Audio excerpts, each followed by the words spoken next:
usually distribute food. We have a weekly distribution in the south end of Burlington every Friday. We also are downtown at City Hall Park 3 nights of the week.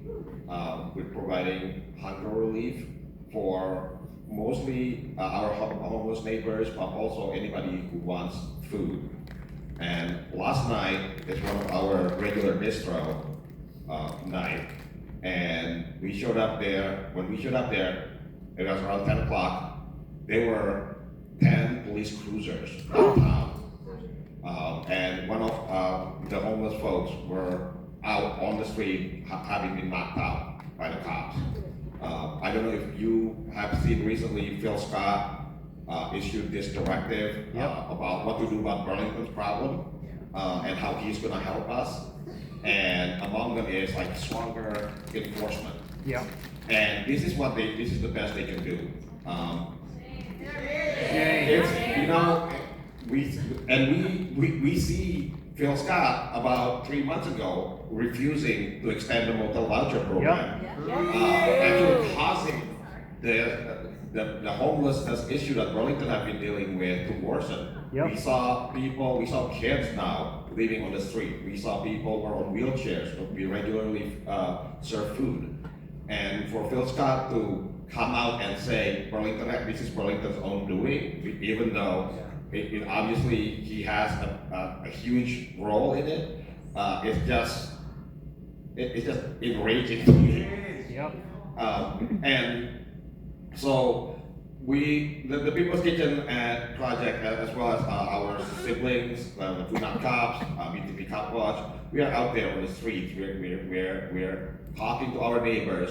We know that homeless folks, they're the poorest of them all in this society, and they are actually being used to discipline the working class. Yep. This is what they use like homelessness for. I don't, being homeless is not a crime, but homelessness actually is a crime. It's a systemic crime. Yep. It's being committed and perpetrated on our class by people in power.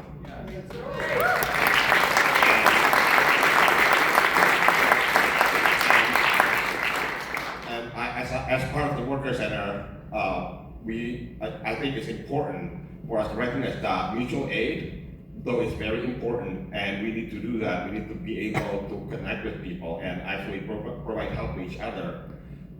It will only provide relief for whatever it is that we need, hunger, homelessness, and poverty. But to eradicate hunger and to actually house everybody, we need to organize. Yep. We need to take it beyond the direct action of mutual aid, but by connecting it to all the others. It doesn't really matter, like pick your issues, they're all connected. Yep. And for the Vermont Worker Center, one of our major campaign right now is the Nonviolent Medicaid Army. Now, when I first heard the name of the campaign, I was like, let me join the Violent Medicaid Army. I'm just done like taking it. I wish we're not doing this shit like after all these years, right? So, but the more I think about it is, by no means like, and I'm no pacifist. Like as a Muslim, like like self-defense is not even a right; it's an obligation. The defense of our community, that's an obligation. That's not a right. And so, what that name suggests actually is putting like the spotlight that the violence is from the system. Yeah. Yes. Hunger is violence. Homelessness is violence. Poverty and misery, that's violence. And we are just out there defending ourselves. We're defending our community by providing relief to those who are hungry and some shelter to those who are unsheltered. But I think what's really important is just to keep remembering, like sometimes the best defense is a good offense. And America, I'm an immigrant, we always we're suspicious of America, but here's the thing that I always remember, that it's not just the Trumps and the Charlie Kirks of the world. It's also, in America, it's also the John Brown and the Ronald Jones, it's the Malcolm X, and it's all you all. Yep.